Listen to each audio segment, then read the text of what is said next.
नमस्ते प्यारे बच्चों। तो आप लोग ब्रज कोर्स की इन सभी बुकों को, सभी विषयों की किताबों को कंप्लीट कर रहे हैं और इनको समझ करके इनको भर भी रहे हैं। तो इनकी हमें तैयारी करना है क्योंकि इनको 31 अक्टूबर तक भरना है। इसके बाद हमारी अर्धवार्षिक परीक्षा होगी, वो इन्हीं बुकों में से इन जो है पेपर बनना है और वो इन्हीं में से पूछा जाएगा। तो इनकी हमें तैयारी भी करना है और इनको पूरा 31 अक्टूबर के पहले पहले तक कंप्लीट भी करना है। तो देखिए, आज हम इस जो हमारी ब्रज कोर्स है इसकी में देखिए गणित विज्ञान सामाजिक विज्ञान दिए हैं, तो इसकी हम गणित को देखने वाले हैं। यदि आपने चैनल को सब्सक्राइब नहीं किया है तो चैनल को सब्सक्राइब करके रखिए। देखिए, चलिए इसमें आगे जो दिए गए हैं, यहाँ देखिए, यहाँ वर्कशीट दी गई है 21, ठीक है ना।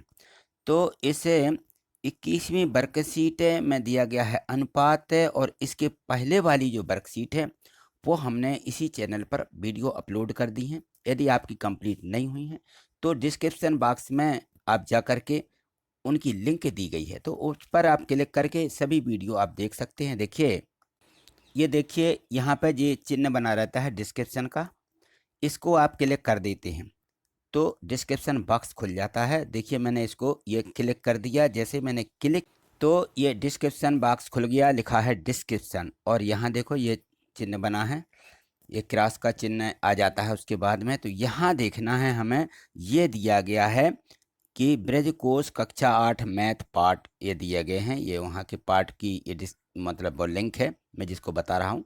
तो यहाँ आप क्लिक करते हैं, जैसे इसको क्लिक करेंगे तो प्ले लिस्ट खुल जाएगी, और प्ले लिस्ट पर जो पिछले पार्ट्स हैं वो सभी वीडियो डली हुई हैं, तो उनको आप वहाँ जा कर के देख लीजिए। ठीक है, चलिए आगे देखते हैं। तो यहाँ देखिए, हमें अब अनुपात समझना है। अनुपात होता क्या है, ये चीज़ हमें ज़रूर समझना है। तो अनुपात, जैसे हमने भिन्न पढ़ी हैं कि 5/2 है ना, ये हमने भिन्न पढ़ी, या परिमेय संख्या 5/2। तो अब इसमें 5/2 को अनुपात में कैसे लिखते हैं कि ये हमारी कोई वस्तु थी, ये भी कोई उसको भाग किए गए हैं। तो इसको हम ऐसा लिख देते हैं, 5 और 2 बिंदी लगा देते हैं और यहाँ लिख देंगे 2। तो ये अब हो जाता है 5/2। अब देखिए यहाँ पर एक डलिए में 8 संतरे हैं और 6 नींबू रखे हैं, ठीक है ना। तो यहाँ पे अनुपात में लिखना है, तो संतरे अनुपात नींबू, यहाँ ये लिख देना, संतरा बटे और नींबू बटे संतरा, क्योंकि यहाँ पे उल्टा कर दिया है। इससे कोई दिक्कत नहीं, जो पूछा जाए उसको ऊपर रखना है, जो नहीं पूछा उसको नीचे रखना है, जिस मतलब क्रम में पूछा जाएगा। तो नींबू अनुपात संतरा यहाँ लिखा गया है, या नींबू बटे संतरा लिखा है, तो यहाँ आ जाएगा 6/8, ठीक है ना। और 6/8 को हम, और यदि इसको हमें सरलतम भिन्न में या इसके मानक रूप में तोड़ लेंगे तो देखिए 6 के गुणनखंड कर लेंगे, 2 × 3 आया। 8 के गुणनखंड, ये 2 × 2, तो यहाँ से क्या हुआ, 3, 2 और 2 समान है, इसको अलग कर देते हैं। ऊपर आ जाएगा 3, नीचे आ जाएगा 4, ये 3/4 आ गया। अब इसको हमें अनुपात में लिखना है कि नींबू बटे संतरा दिया था, तो नींबू अनुपात संतरा हो गया। तो यहाँ संख्या क्या हो जाएगी, 3/4 की 3 ये 4 हो जाएगा, ठीक है। तो इस प्रकार से इनको हमें लिखना है। अब यहाँ देखो, यहाँ त्रिभुज दिए हैं, वृत्त दिए हैं, तो त्रिभुज और वृत्त का अनुपात, त्रिभुज की गिनती करो ये कितने हैं, और वृत्त की गिनती करो ये कितने हैं, इनको अनुपात में लिखा जाएगा 5/6, ठीक है ना। क्रमशः जितनी है संख्या उनको अनुपात में इस प्रकार से लिखना। ऐसे यहाँ पे देखिए, ये टॉफी दी गई हैं और यहाँ पे ये बिस्कुट दिए गए हैं, ठीक है ना। तो यहाँ टॉफी अनुपात बिस्कुट पूछा है, तो टॉफी ऊपर या पहले, और ये बाद में पूछा है कि ये बिस्कुट है। तो यहाँ देखो 7/6 ये कर दिया गया, ये 7 है, ये 6।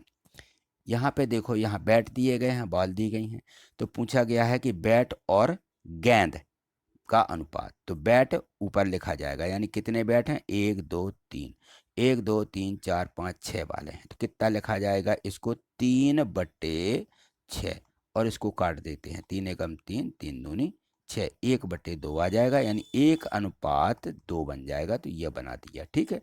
इसी प्रकार से हमें आगे करना। चलिए देखिए, यहाँ देखिए प्रयास के लिए कुछ प्रश्न दिए गए हैं। तो यहाँ लिखा, अनुपात ज्ञात कीजिए, और ध्यान रहे कि तुलना करने में दोनों राशियाँ, इनकी इकाइयाँ समान होनी चाहिए। जो राशियाँ हैं उनकी जो इकाइयाँ रहती हैं, इकाई से मतलब है जो उनका शब्द लिखा रहता है, जैसे नींबू संतरा, ये मतलब है ना।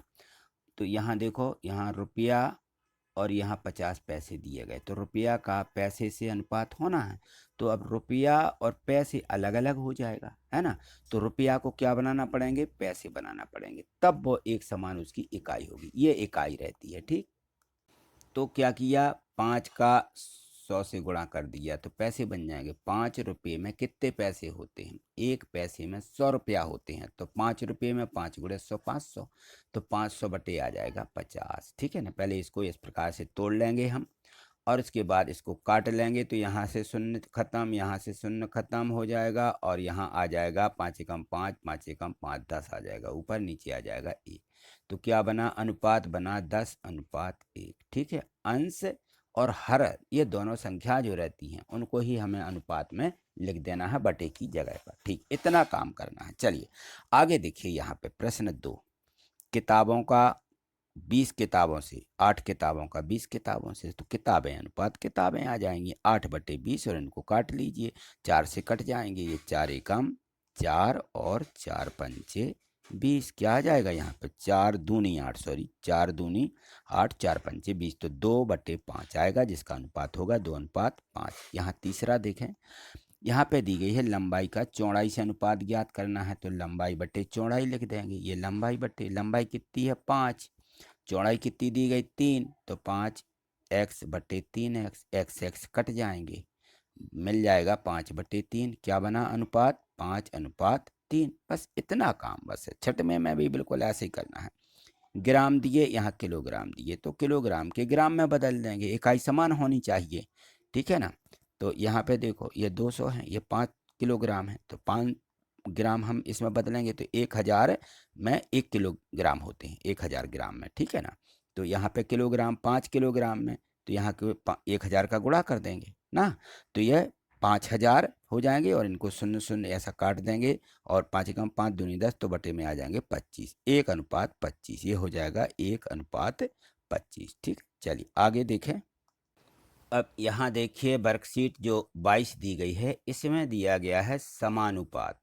अभी हमने क्या पढ़ा, अनुपात, है ना। तो एक अनुपात और दूसरे को क्या बोलते हैं, समानुपात। अनुपात और समानुपात ये दो शब्द हैं, ठीक है ना। तो हमने अभी अनुपात पढ़ा है, अब हमें समानुपात, इसका मतलब है समान अनुपात, समान होना चाहिए, उसको हम समानुपात बोलते हैं। और समानुपात में जो है समान हो जाती कोई संख्या, तो उसको हम क्या लिखते हैं, बराबर लिख देते हैं। समान अनुपात का मतलब बराबर होता है। और इसको जो है, जैसे अनुपात को हम क्या चिन्ह करते हैं, ऐसे बिंदी लगा देते हैं। तो इस समान अनुपात को क्या करेंगे, ऐसे इस प्रकार से इसके 4 बिंदी बना देते हैं, ठीक है। ये हमें ध्यान रखना कि ये समानुपात का चिन्ह है, या इस समानुपात को हम बराबर भी लिख देते हैं, ठीक है। तो यहाँ यही दर्शाया गया है कि समान अनुपात, यानी जो हम समान अनुपात में रखेंगे तो दोनों वस्तुएं बराबर होना चाहिए, इनका मतलब ये है। तो यहाँ देखो, यहाँ 2 बच्चे रहते हैं, जोसफ और सुमन, ये सुसन दिया गया है, जोसफ और सुसन, ये जो 2 बच्चे हैं, ये दोनों टेबल क्लॉथ बनाते हैं। एक ने इतने मीटर और इतने फीट बनाया, इसने इतने मीटर चौड़ाई इतने लंबाई का बनाया, तो दोनों ने ये बनाया है। तो एक टेबल क्लॉथ बनाया, तो इसका हम अनुपात निकाल लेंगे कि सुसन ने लंबाई चौड़ाई में कितना 6/4, 6/4 को काट के दिखाया, तो ये 3/2 आया। जोसफ ने कितना बनाया, इसने भी लंबाई चौड़ाई, इसने 3 और 2, तो इसकी भी 3/2 ही आई। तो अनुपात देखें, ये 3/2, इसका 3/2, दोनों का अनुपात कैसा होगा, बिल्कुल समान, इसका भी 3/2, इसका भी 3/2। इसको बोलते हैं कि जब दोनों के बराबर आ जाती हैं दो वस्तुएं, तो वो क्या होती हैं, समान अनुपात में है, ठीक है। इस प्रकार से हमें इनका समानुपात लिखना। चलिए देखिए, इसमें आगे प्रश्न दिए गए हैं, तो यहाँ देखें लिखा हुआ है कि प्रयास कीजिए, ठीक है ना। तो इस प्रकार के प्रश्न हमें दिए गए हैं, ये उदाहरण के रूप में समझाया गया है, तो इसको देखिए, और इसके आगे जो प्रश्न दिए गए हैं, इन प्रश्नों को यहाँ पे अच्छे से समझिए। देखिए, एक कंपनी में काम करने वाली महिलाओं और पुरुषों का अनुपात दिया गया है, ठीक है। किसका दिया गया है, महिला और पुरुष 2 हैं, ये इनका अनुपात दिया गया है। यदि पुरुषों की संख्या 12 है, अब यहाँ बता दी गई कि पुरुष कितने हैं, 112 हैं, तो महिलाओं की संख्या ज्ञात कीजिए। अब यहाँ पे देखो, इनका अनुपात दिया गया है, तो किस प्रकार से इसमें महिलाओं की संख्या निकालते हैं, यहाँ देखिए अनुपात और समानुपात के माध्यम से हम यहाँ मान लेते हैं जो वस्तु हमें निकालना होती है उसको हम एक चर राशि मानते हैं कि माना महिलाओं की संख्या x है, ठीक है ना। तो अब यहाँ क्या करेंगे हम, महिलाएं अनुपात पुरुष ऐसा लिख देंगे, महिला बटे पुरुष। तो महिला कितनी हैं, पुरुष कितने हैं, ये यहाँ पे देखिए महिलाएं कितनी दी गई हैं, ये अनुपात में देखें तो 11:7 दिया है, तो हम 11/7 लिखेंगे, ये यहाँ पे 11/7 लिख दिया, ठीक है। अब यहाँ ये जो 11/7 है किसके बराबर है, अब यहाँ पे इनकी संख्या दी गई है 112, तो 112 क्या दिए गए हैं यहाँ, पुरुष, तो नीचे पुरुष आ जाएंगे। महिलाएं कितनी हैं, हमने कितनी मानी x, तो ये x/112 आ जाएगा इस प्रकार से। अब इसको चलिए आगे हल करेंगे किस प्रकार से, हमें यहाँ पे देखना है, यह हम करते भी आ रहे हैं, पहले भी इनको किया है हमने, कि यदि हर में कोई संख्या होती है और हमें यहाँ पे चर राशि का मान निकालना है तो इसको हम बटे वाली संख्या का क्या कर देते हैं, यहाँ पे पक्षांतर करेंगे तो भाग का क्या हो जाता है, गुणा।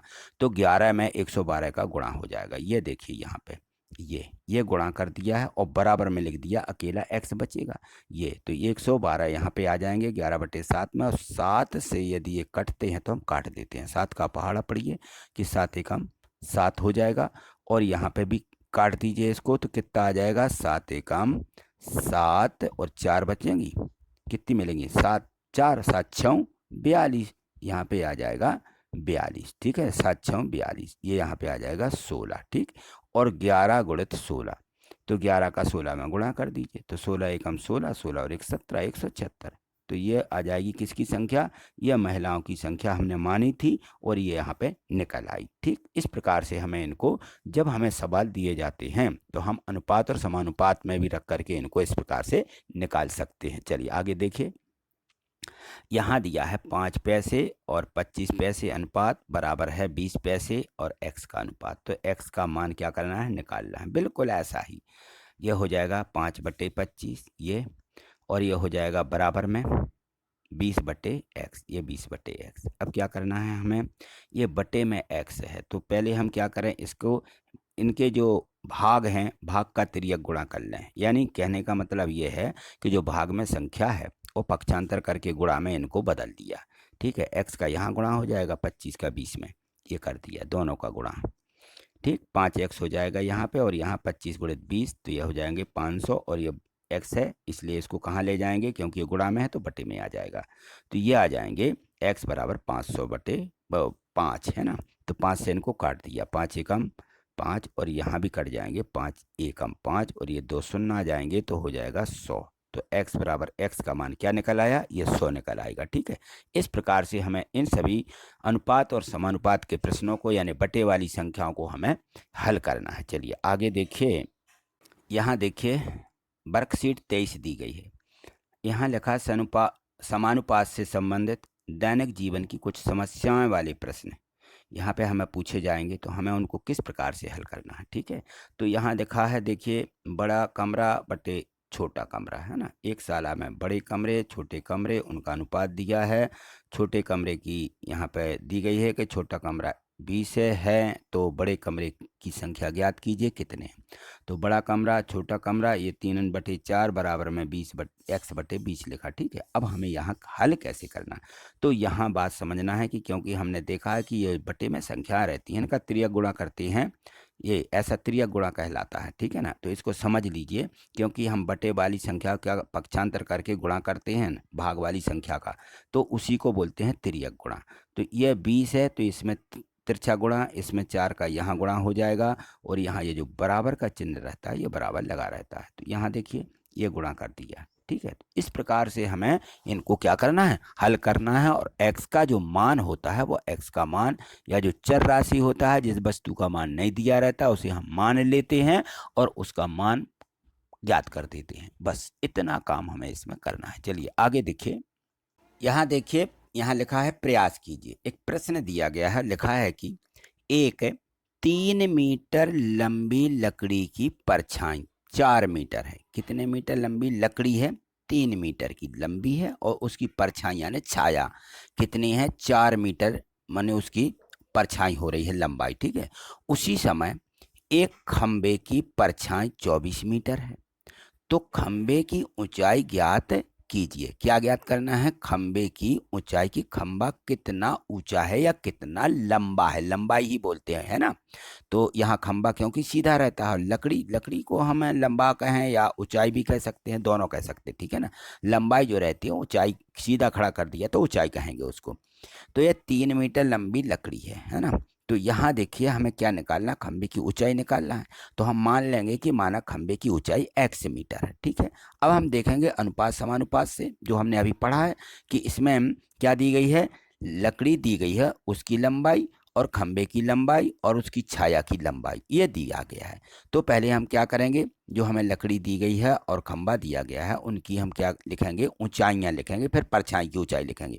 तो यहाँ हो जाएगा लंबाई या ऊंचाई बटे ऊंचाई, और यहाँ हो जाएगा परछाई बटे परछाई। बस ये करना है हमें, समान उसका जो है इकाई का अनुपात लेना है। तो यहाँ ऊंचाई अनुपात ऊंचाई। तो अब देखिए जो लकड़ी है उसकी ऊंचाई कितनी दी गई, 3, और जो खंबा है उसकी ऊंचाई हमें ज्ञात करना है। तो हमने मान ली है, ये x मीटर दी गई है कहना चाहिए, ठीक है, ये हमने मानी है, तो यहाँ बटे में x आ जाएगा। अब देखेंगे लकड़ी की परछाई, यहाँ पे परछाई लिखेंगे तो 4 है, और यहाँ पे खंबे की कितनी दी गई, 24, तो यहाँ इसकी खंबे की लिख देंगे ये 24। बस ये लिख करके अब हमें क्या करना है, अब हमने अभी कहा था कि तिर्यक गुणा, यानी इस 24 का इस 3 में करना और इस x का इस 4 में करना है। इस प्रकार से हम बटे वाली संख्या जो रहती है, हर वाली जो संख्या रहती है या भाग की जो संख्या रहती है, उसको हम क्या करते हैं, यहाँ गुणा कर देते हैं या पक्षांतर कर देते हैं, तो भाग का गुणा हो जाता है। बस बात वही है। तो यहाँ देखो 24 का 3 में गुणा हुआ, x का 4 में गुणा हुआ, ये हो गया। अब यहाँ पे देखो x का मान निकालना है, तो x का गुणांक 4 है, गुणांक है तो बटे में चला जाएगा, तो इसके बटे 4 लिख देंगे। तो x बराबर क्या आ जाएगा, 3 गुणे 24 बटे 4। 4 से इसको काट दीजिए, ऐसा 4 एकाम ये 4 हो जाएगा, 4 6 24, 6 का 3 में गुणा करेंगे तो कितना आ जाएगा, 18 मीटर। ये क्या आ गया, x का मान, यानी खंबे की ऊंचाई। ये हमने ऊंचाई x मानी है, तो खंबे की ऊंचाई कहलाई है, ऊंचाई बराबर आ गया 18 मीटर ऊंचा खंबा होगा। ठीक है, समझ में आ गया होगा। चलिए आगे देखिए। यहाँ देखिए प्रश्न 2 दिया गया है कि चाय बनाने के लिए दूध और पानी का अनुपात 1:3 रहता है। 2 लीटर दूध से कितनी मात्रा में चाय बनेगी, है ना। तो यहाँ देखिए हम लिखेंगे कि माना जिसकी मात्रा हमें निकाल ली है उसको हम क्या मान लेंगे, x लीटर, ठीक है ना। माना चाय या उसमें पानी जो रहता है कि उसकी मात्रा x लीटर है। तो यहाँ क्या दिया है, दूध और पानी का अनुपात दिया है, तो दूध अनुपात पानी लिखेंगे, बराबर में 1/3 ये दी ही है, 1:3 1/3। और यह जो दूध और पानी का अनुपात है ये किसके बराबर हो जाएगा हमारा, जो हम यहाँ पे 2 लीटर और ये चाय की बनाने की मात्रा ले रहे हैं इसके बराबर, तो 2/x आ जाएगा। तो अब इसका क्या करेंगे, यहाँ से तिर्यक गुणा कर लेते हैं, इसको बोलते हैं यहाँ से तिर्यक गुणा, ठीक है ना, कि इसका यहाँ गुणा करना है और इसका यहाँ गुणा करना है ये। तो इसका x का 1 में गुणा करेंगे तो x ये अकेला आएगा, और 3 का 2 में, 3 दूनी 6। तो यहाँ देख लो ये x बराबर हम क्या लिख देंगे, 3 गुणे 2 बराबर 6 लीटर, यानी हमारी चाय की मात्रा 6 लीटर हो जाएगी। ठीक है, चलिए आगे देखिए। यहाँ देखिए प्रश्न तीसरा दिया गया है कि एक कार 15 लीटर पेट्रोल में 240 किलोमीटर दूरी तय करती है, तो 25 लीटर पेट्रोल में कितनी दूरी तय करेगी। तो यहाँ की हमें क्या निकालना, दूरी। तो हम मान लेंगे कि कितनी दूरी तय करेगी 25 लीटर पेट्रोल में, तो हम मानेंगे कि माना x किलोमीटर दूरी तय करेगी। ठीक है, अब हमें यहाँ अनुपात दोनों का अलग अलग लिखना है, पेट्रोल का कितना अनुपात है, दूरी का कितना अनुपात, तो हम लिख देंगे पेट्रोल अनुपात पेट्रोल और दूरी अनुपात यहाँ दूरी। तो पेट्रोल कितना लगा, 15 लीटर, 15 लीटर में कितना गया ये, दूसरा पेट्रोल कितना है ये 25 लीटर, तो दोनों का आ जाएगा 15/25। और यहाँ पे किलोमीटर यानी दूरी दी गई है, तो दूरी 240 और दूसरी दूरी कितनी है जो 25 लीटर में जाना है वो x है। तो यहाँ पे हम इस प्रकार से लिख देंगे, इसके बाद इनका तिर्यक गुणा कर देंगे, ऐसा x का 15 में 25 का 240 में ये गुणा कर दिया। तो x गुणांक जो है 15 का x गुणांक है यानी गुणा में है, तो बटे में आ जाएगा भाग में। ठीक है, और इसको काट देंगे किस प्रकार से, यहाँ काट दीजिए, छोटी छोटी संख्या से काट लीजिए, 5 से काट दीजिए, 5 3 15 और 5 से 25 कट जाएंगे तो 5 25 आ जाएगा। ठीक है, और 3 से और काट लीजिए, 3 एकम 3 और यहाँ पे 3 8 24, यानी कितने मिल जाएंगे 80, 8 पंचे 40। तो कितनी दूरी तय करेगी ये, 25 लीटर पेट्रोल में 40 किलोमीटर दूरी तय करेगी। ठीक है, चलिए आगे देखिए अगला प्रश्न। यहाँ देखिए प्रश्न 4 दिया गया है कि धातु के 3 मीटर लंबे पाइप का भार 7.6 किलोग्राम है। उसी प्रकार के एक 7.8 मीटर लंबे पाइप का भार क्या होगा। इसका हमें भार यानी वजन निकालना है और इसका वजन दिया गया है 3 मीटर लंबे का और 7.8 के जो मीटर लंबा पाइप है उसका भार हमें निकालना है। तो हम उसको क्या करेंगे, मान लेंगे। माना 7.8 मीटर लंबे पाइप का भार x किलोग्राम है। ठीक है ना। तो यहाँ क्या दिया, लंबाई, तो लंबाई बटे लंबाई यानी लंबाई का अनुपात लंबाई हो जाएगा और भार का अनुपात भार हो जाएगा। बस ये हमें लिख देना है। ये देखिए लंबाई कितनी दी, पहले की 3, दूसरे की ये 7.8, ये बटे में आ जाएगी। और यहाँ पर इसका भार दिया है 7.6 और दूसरे का हमने मान लिया x, तो यहाँ 7.6 बटे x। अब बस त्रिया गुणा कर दीजिए, x का 3 में, 7.8 का 7.6 में, यहाँ पे गुणा किया और ये देखिए गुणांक है ना। तो गुणा का क्या होता है, भाग, तो ये बटे में आ गया। और इससे इसको काट दीजिए, 3 एकम 3, यहाँ काट दीजिए इसको, 3 दूनी 6, बचेगी 1, 3 18, 2.6। इन दोनों का गुणा कीजिए तो आ जाएगा 19.76 किलोग्राम। ये किसका भार आ गया, 7.8 मीटर लंबे पाइप का भार। तो इस प्रकार से हमें अनुपात और समानुपात के जो सवाल हैं उनके माध्यम से हमें इन सभी प्रश्नों के हल मिल जाएंगे और बहुत सरल तरीके से मिल जाते हैं। ठीक है, तो आज इतना ही। आगे और भी जो इसकी वर्कशीटें दी गई हैं उनको देखने के लिए आप चैनल को सब्सक्राइब करके रखिए। ठीक है, और प्रत्येक वीडियो को एक लाइक जरूर कर दीजिए जिससे आपको मैं और भी वीडियो बना के दे सकूं। ठीक है, थैंक यू, धन्यवाद।